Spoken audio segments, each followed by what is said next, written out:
Premier Heating and Air is now offering free home energy audits. Call Premier Heating and Air now at 478-300-2633 for your free home energy audit. Premier's professional technicians will inspect your vents and duct system for cleanliness, inspect your attic insulation, check your indoor air quality, evaluate moisture barriers, and more. Log on to dublin.premierishere.com or call 478-300-2633 and experience a Premier difference today. Premier Heating and Air, a locally owned and operated company. Offer ends 2/29/24.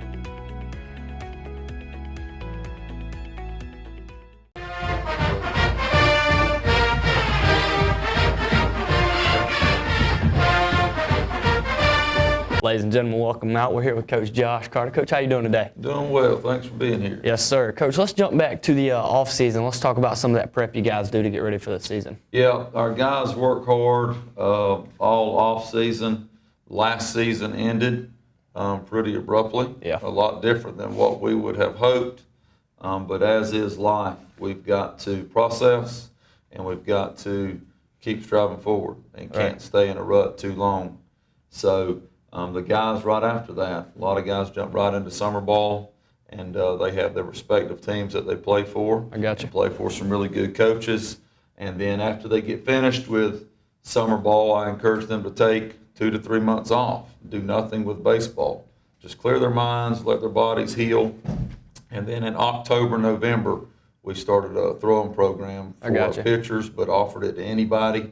And then just encourage them to do that, to work on their arm strength, and then conditioning as well. So they're in pretty good form going into the tryouts and the regular season. Let's touch on those tryouts a little bit. What's that kind of look like for you guys? Is it kind of show up, you're on the team? Is it got to earn your way in? How's that look for you? Yeah, year by year, it depends. So typically we'll cut 2 guys to sometimes 7 or 8 guys. It just depends on numbers.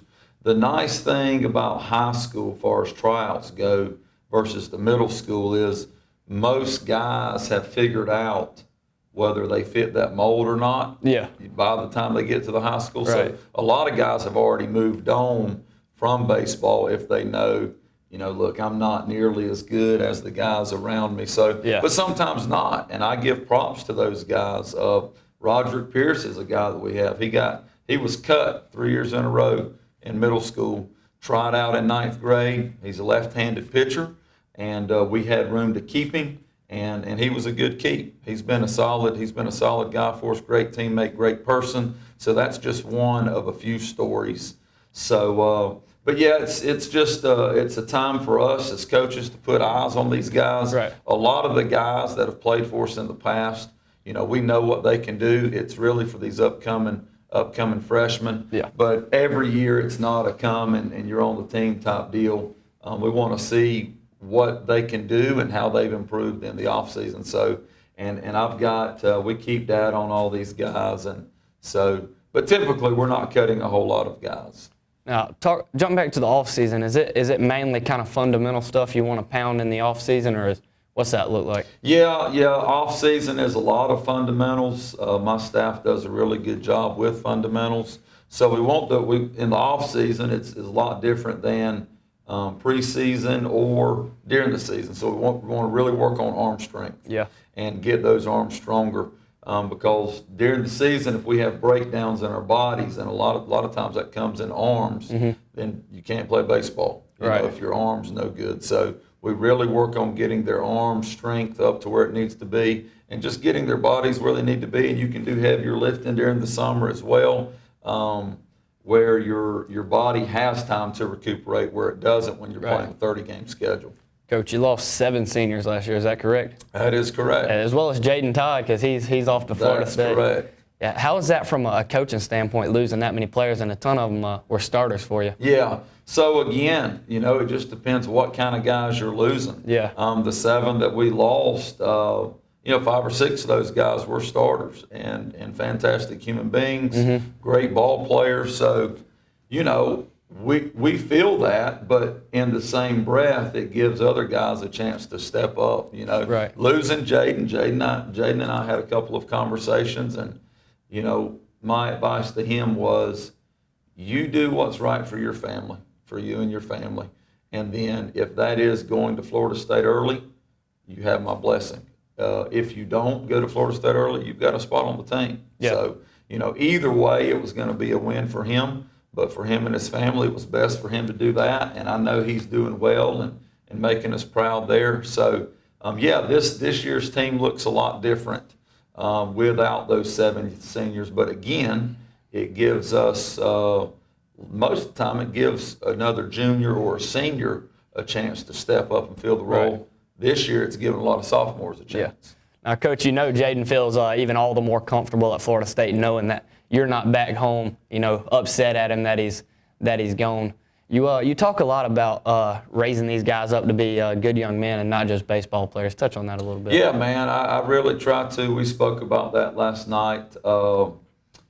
That's one of my biggest passions, especially in society today when you see so much turmoil and different things going on in society. And just, in society today, I don't feel like you and I can disagree on something and still be friends. Yeah. It's almost like if people disagree in society today, then we disagree and we also hate each other. Yeah. And that's not how it's meant to be. So we really talk about just being good people, overall being good human beings. We talk about the Bible a lot. We talk about what it means to be a fatherly figure, a Christian fatherly figure. So my job won't be done until I see these guys one day married with kids, and they remain married, and they're showing their kids, whether it be girls or guys, how to live and how to be a beneficial product of society. And I've got great coaches that model that. I try to do the same. We all have our faults. And I try to be quick to admit when I have faults, but I really think that guys that have come through our program, for a majority of them, they will tell you that they've seen what it looks like to be a good fatherly figure and what it looks like to be a good product in society. Absolutely. Coach, you touched on your coaching staff there, because it's not only you that's the model, it's your other coaches as well. Touch on that coaching staff a little bit. Man, I tell you what, I couldn't do the job that I do without the coaching staff that I have.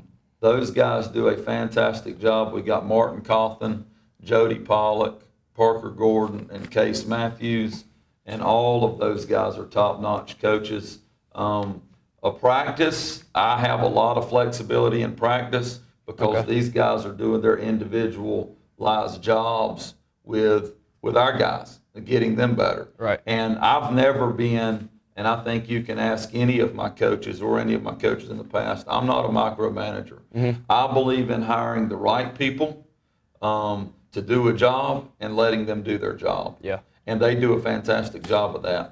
On a game day, the crowd shows up and the field looks great. The lines are straight as a whistle due to Coach Pollock. The mound looks great because of Coach Cawthon and Coach Gordon. And the grass looks great because Matthews has cut it and Cawthon's cut it. But all that stuff takes hours. Right. And it's really cool to see, because it's almost like an orchestra, a finely tuned orchestra. So I can't say enough about those guys, the knowledge they have for the game, but also the love and the fatherly figures that they are for our guys. So, again, I tell people all the time, I'm a mediocre coach at best. I try to surround myself with the best people possible. What's a typical practice look like? You said you got these different coaches in these different areas. What's a typical practice look like for you? Yeah, so our practices for the last several years, we always, of course, they stretch and throw, and we always go into base running first. Okay. We think base running is very important. That is a key for us, and if we're really good on the bases, we feel like we can steal the run per game. From base running, we go into fundamentals, a fundamental session of 20 to 30 minutes, where Coach Gordon and Coach Cawthon are working with the infielders. I'm working with the catchers. Coach Matthews and Coach Cawthon are working with the outfielders. And then we'll go into to situational time, where it may be rundowns. We may work on PFPs, which is pitcher fielding practice. Okay. We may do 21 outs. So that's typically how it goes each and every day. And then from that, we may have a controlled scrimmage. Early in the year, we have inter squads where our guys are throwing live, or we'll just go into regular BP. I got you. All right, ladies and gentlemen, we're sitting here with Coach Carter, West Lawrence Baseball. We'll take a break. We'll be back. Imagine a life-changing injury. Imagine the fear and unknown. The Houston Clinic Sports Medicine Team, the only physicians in the area with advanced certification in orthopedic sports medicine, treats sports injuries with innovative techniques. The Houston Clinic has helped nearly 1 million athletes live without pain. Imagine getting back in the game. Imagine the best game of your life. The Houston Clinic Sports Medicine Team. The weather might be a little cool outside, but the deals are smoking hot here at Dublin Nissan. February is Show Your Love month here at Dublin Nissan. For every vehicle sold this month, Dublin Nissan will be making a donation to our local United Way. Call or click mydublinnissan.com. Ladies and gentlemen, welcome back again. We're here with Coach Josh Carter. Coach, let's jump into the season a little bit. 6 games deep, 3-3 on the year. Let's talk about those games so far. Yeah, so a much different team this year. We have 3 seniors in Reed McFadden, Caden Baggett, and Nelson Lloyd. And then we have 5 juniors in Ethan Waldrop, Mason Dunn, Parker Bryant, Jordan Hall, and Roger Pierce. And then we have a bunch of sophomores and a bunch of freshmen. So we knew as a coaching staff going into the season it was going to be a much different look. Yeah. A big learning curve. These guys have played middle school ball and they've played JV ball. But when you get to the varsity level, the lights seem to be a little brighter and the pace seems to be a little faster. So the coaches have really pushed these guys during practice to pick up your speed of play, and I challenge the guys, as do my coaches, to have the innate ability to slow things down in their mind so they can process things in front of them. So there have been ups and downs. There are always going to be ebbs and flows in baseball and really any sports. Right. But we've had games like our first game against Mary Persons where they really shocked us as a coaching staff and won by a large margin. We had a close game with Veterans, a 4-3 game. We had a close game with Metter. We got blown out by Appling and Veterans, and we really just beat ourselves by a bunch of errors. Yeah. Small corrections that can be made, but we're learning along the way. So we're sitting here 3-3. The guys are learning. They're making leaps and bounds. And with a young crew like we have, that's all I can ask for. Now, losing 7 seniors, who are some of those guys that have to and that you've seen step up, not just only the seniors, but maybe some juniors or maybe even some sophomores that are joining you for their second year? Yeah, just a few guys to mention. Parker Bryant and Caden Baggett they've been an integral part of our program for the last couple of years. So both of those guys have had to take different roles this year of being in the spotlight. Right. Because they've always had older guys around them that they could still go about their job and do their job well, but not necessarily have that spotlight on them. So they've done well thus far. Both of those guys on the mound, both of them catch. Caden has played every position in high school except center field. Wow. So he bounces all around the place. But right now, Parker Bryant's hitting .368 with a .571 OBP. Caden Baggett's hitting .286 with a .615 OBP. And then Grant Baker's one of our sophomores who he's kind of a utility guy as well. He'll play some second, he'll play some third, he'll play some first. He has gotten a lot more exposure on the mound. And he swung it pretty well for us. He's hitting .286 with a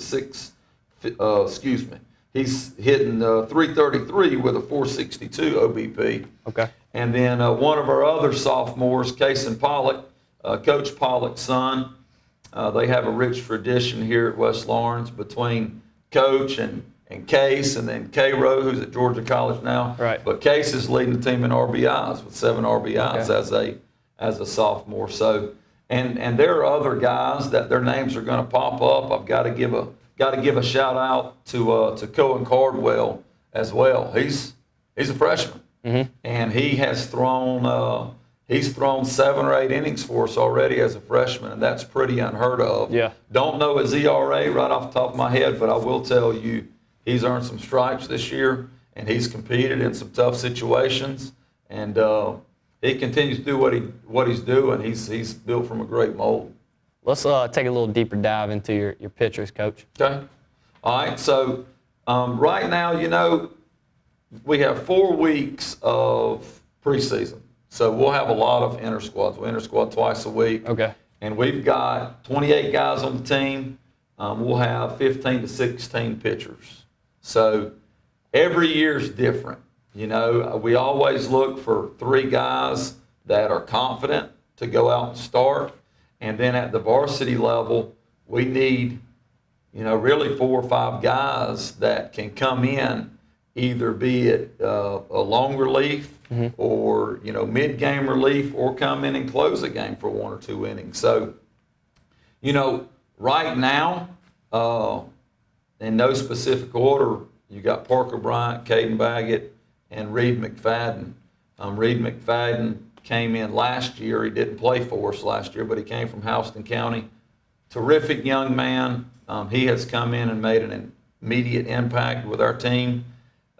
Has fit right in with our team and has gelled with the guys. A really good left-handed arm. So right now, those guys are going to be the starters. I gotcha. And then, if we're in games, that just that depends who comes in relief. It may be Cason Pollock. It may be Jacob Solly. It may be Grant Baker. It may be Cohen Cardwell. Ethan Waldrop, who's one of our juniors. Coach Coughlin has had him in the pitching lab and has started to work with him. So he's a tall, lanky drink of water, and he has some ability there. And I think with the more innings he gets, I think he's going to be all right. So if our 3 guys throw the ball well, and we have 6 or 7 guys that come in and relieve, you've got to be good in 2 or 3 areas. Can you be good in pitching and defense and not so good in hitting, or pitching and hitting and not so good in defense to have a chance to win games? So I really think with our arms, and especially with these younger guys, the more experience they get, I think on the mound, we're going to be okay. Coach, let's go ahead and jump all the way around the diamond. Give us your players who are typically and most time going to be out there for you. Okay. We'll start in the outfield. So in the outfield, we've got 5 guys in play right now. Okay. So any day, Nelson Lloyd is in left. You have Jordan Hall in center and Jaden Stanley in center. Okay. And then in right, you have Mason Dunn and J.J. Giles. So a good rotation and a good mix of guys there. And I like it because they're able to challenge each other. Right. So I told those guys, look, it may look like a merry-go-round. It really depends, like it does everywhere else. Can you fill your position? Can you make smart plays? And how are we swinging it? Right. At third base, you'll see a lot of Cason Pollock. You'll see some Caden Baggett. You'll see some Grant Baker. At shortstop, Jacob Solly has had really big shoes to fill with William Kellum. Yeah. But luckily, I look at, and this has gone for a lot of guys, but Case Pollock was able to spend a lot of time with Matthew Thigpen at third. Solly was able to spend a lot of time with Kellum at short for 1 year, and that has helped those guys tremendously. So Caden Baggett will slide over to short some when Solly pitches. Okay. You'll have Grant Baker at second. You'll have Caden at second. Nathan Hester's another freshman who's played some at second for us. At first, Reed McFadden will get a lot of innings over there. Caden Baggett will play over there some. Grant Baker may have to play over there some. Blaine Becker has played over there as a freshman for some. Okay. So a lot of sophomores and freshmen. And then catching most of our innings will be Parker Bryant. Right. Caden Baggett will also get some innings back there, and Ethan Waldrop will get a few innings as well catching. Now, Coach, it's got to be encouraging too. You already have some freshmen and sophomore up in the varsity lineup. Yeah, it really is. We as coaches, like I said earlier, we as coaches knew that we were going to be super, super young this year. And with that, you're going to have your ups, you're going to have your downs. I think it helps us in life if we can fight through those adversities and get better through adversity. Right. I think that's where we learn most of our lessons. And we faced some of that this year, and we'll continue to face some of that. We're also going to have our triumphs. But yeah, for the years to come, it's going to look really, really good. Getting these guys a year of playing time, maybe maybe a half year or a year earlier than some years we would, but it should pay dividends in the future. All right, Coach. We'll take one more break. We'll be right back. Hi, I'm Tom Dominy. Here at Dublin Wind Nelson, we pride ourselves on providing the industry's highest quality products at the most competitive pricing. We are a full-service wholesaler specializing in plumbing, irrigation, and industrial products. With a staff that collectively offers more than 50 years of expertise, our team knows your industry, and we can answer your questions and help you get the parts and equipment you need. From mowing to Renee, we carry the plumbing, irrigation, and industrial products you need from the brands you trust. We also carry a great lineup of Milwaukee tools. At Dublin Wind Nelson, our goal is the long-term success of your business. We achieve that goal with a simple commitment, doing things right, one customer at a time. If you have a question, or if you're looking for a hard-to-find part, give us a call. Our experts are ready to help. Order online, give us a call, or come by at 507 Airport Road in Dublin. We're committed to building long-term relationships with our customers by earning your business every day.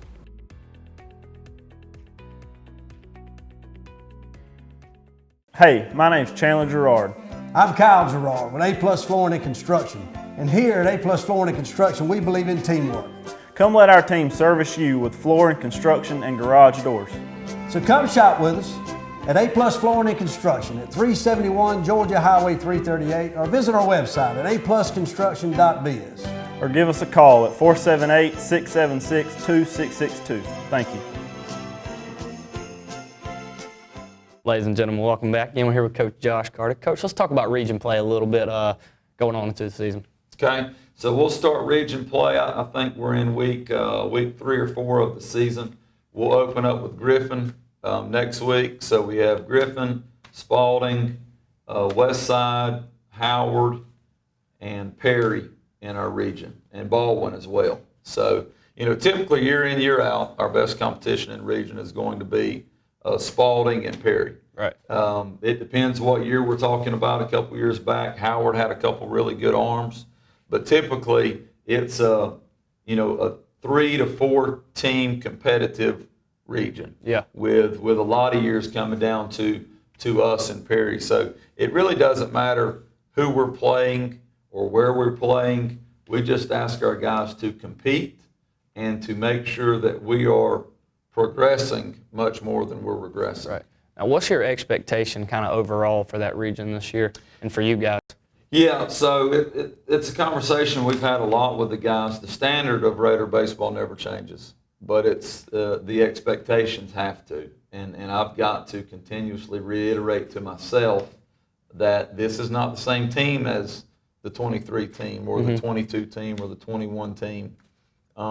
These guys will have their own successes and will build their own mold, and they'll leave a legacy of their own. So, I think 6 games in, I think if we're talking again 15, 17 games in, I think you're going to see a totally different team. Right. Just more confidence, playing with a little more swagger, maybe not being afraid to fail as much, which often comes a lot in baseball. So, in the end, if we're talking here April the 19th, the last day of the regular season, I think these guys are going to be right in the mix for another region championship. There we go. And see what happens, in the playoffs. But I really think with the arms that we have, our defense is going to begin making the routine plays more readily. And I think our base running, coupled with a lot of quality at-bats, and some hits sprinkled in at the right times, I think this is going to be a good team and a lot of growing throughout the year, which will, again, pay dividends for years to come. Coach, you mentioned minimizing the errors and then base running as well. You said earlier you can steal or run a game with good base running. How important is that for your team and for each game's success?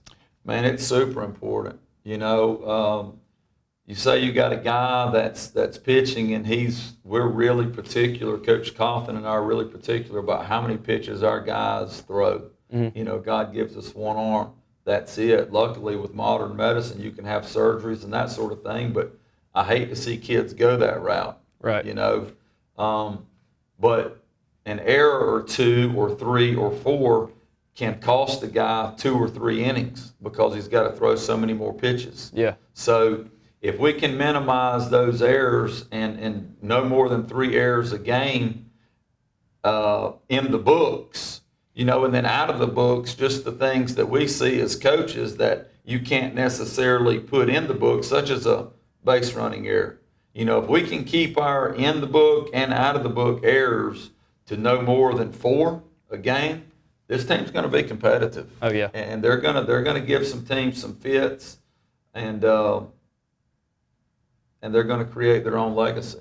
There you go. All right, Coach. Let's get an overall outlook on the rest of the season, non-region play included as well. Yep. So we changed things up this year with our region schedule. So we're typically 3 games with each team. We've gone to 2 games with each team. So that has freed up some space in our schedule, and it just worked out where we were able to sprinkle in some non-region games during those region weeks. So I told the guys this a couple of days ago. I really think this schedule, more so than any of the other 4 years that I've been here, really prepares us the most for the playoffs.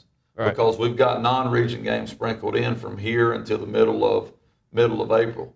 Okay. So I mean, you're playing some really good ball teams. I mean, Blackley, Coach Davis always does a great job with those guys. Any given year, the worst they do is Sweet 16. A lot of years they're Elite 8 or better. Mm-hmm. Same thing with Coach Corn at Vidalia. They're usually Elite 8 or better. Won the state championship a couple years ago. We've added Tift County this year. Coach reached out to them from Tifton. They're loaded this year. And then we kind of go north a little bit. We'll play Morgan County. Okay. We'll play Jones County. And trying to get the best competition to allow our guys to compete and really see what kind of temperature we have as a team, and to help us navigate some choppy waters at times. So I think with our non-region schedule, coupled with our region schedule, that non-region schedule is really going to help us when it comes to time to region play, right? And then especially when it comes time to playoffs. Coach, what can it do for your team to jump outside of that region, maybe play some teams that are tough? And competition's everything. It's important, especially the later you get in the year, to see really competitive arms. You know, there's a big difference between a guy throwing 80-82 and 86-88. Yeah. Doesn't seem like much, but there's a lot of difference there. So, and having a guy that can only control 1 pitch in the strike zone versus 2 or 3 pitches in the strike zone. So we try to get the best competition that we can. I'm not really afraid to play anybody. I want our guys to go out and compete, and we're not concerned about what the other side's doing. I just want our guys focused on the things that we can control. Right. Because in life, that's all we got. What can we control? And the only thing we can control is where our feet are at the present time. And I've really stressed to them to not pay attention to the scoreboard. If we take care of our business, whether it be region or non-region, when the whistle blows at the end of 7 innings, we look up at the scoreboard. If we've done our job, we're going to be right in the mix. Right. All right, Coach. I appreciate you talking with me, ladies and gentlemen. Thank y'all for watching.